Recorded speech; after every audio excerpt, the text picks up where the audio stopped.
The narrow gate. So, in process of time, Christian arrived at the narrow gate. Now, over the gate there was written, "Knock, and it shall be opened unto you." He knocked, therefore, several times, saying, "May I now enter here, though I have been an undeserving wretch? If so, I shall sing his everlasting praise." At last, a serious person came to the gate, named Goodwill, and asked who was there, from whence he came, and what he wanted.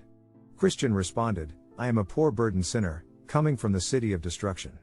I am going to the celestial city, that I may be saved from the wrath to come. I have been informed, sir, that the way to the celestial city is through this gate. Are you willing to let me enter?" Goodwill replied, "I am willing with all my heart." And with this, he opened the gate. As Christian was stepping in, Goodwill gave him a sudden yank. Surprised, Christian asked, "Why did you do that?"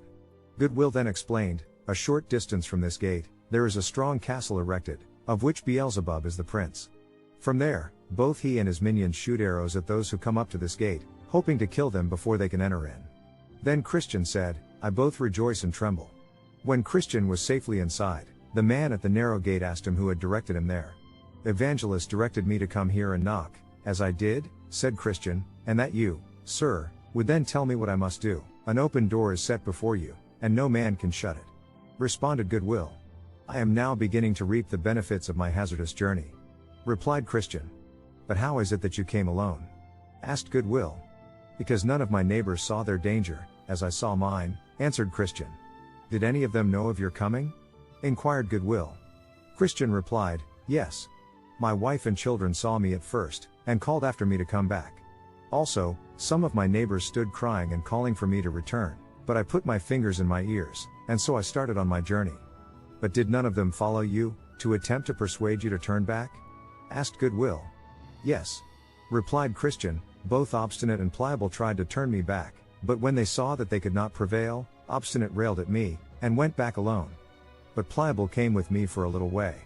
"But why did Pliable not come all the way here with you?" questioned Goodwill. Christian explained, "Indeed, he did come with me, until we came to the swamp of despond, into which we suddenly fell.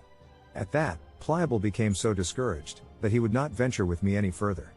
Being thus disheartened, he got out of the swamp on the side nearest to his own house, and he told me I could possess the heavenly country alone. So he went his way, following after Obstinate, and I continued traveling to this narrow gate." Then Goodwill said, "Alas, poor Pliable! Is celestial glory of so small a value to him, that he does not count it worth running the hazard of a few difficulties to obtain it?" Christian then said, "I have stated the truth concerning Pliable, but if I would also tell all the truth about myself, it would reveal that there is no difference between us. It is true that he went back to his own house, but I had also turned aside into the way of destruction, being persuaded by the worldly arguments of Mr. Worldly Wiseman. Oh! That deceiver would have you seek ease from your burden at the hands of Mr. Legality. Both of them are liars and cheats. And did you take his counsel?" Asked Goodwill. "Yes, as far as I dared," confessed Christian. "I went to find Mr. Legality, until I thought that the mountain on the way to his house would fall upon my head. So I was forced to stop. That mountain has been the death of many, and will be the death of many more." "It is fortunate that you escaped without being dashed to pieces," exclaimed Goodwill. Christian answered, "Truly, I do not know what would have become of me had not Evangelist found me in my sad plight. But it was of God's mercy that he came to me, otherwise I would never have arrived at this narrow gate. But now I am here safe, even I, who certainly am more fit to have died under that mountain, than to have arrived safely here. Oh! What a choice favor is this." Goodwill then said, "We refuse entrance to no sincere pilgrim, notwithstanding all the wickedness they have done before they arrive here.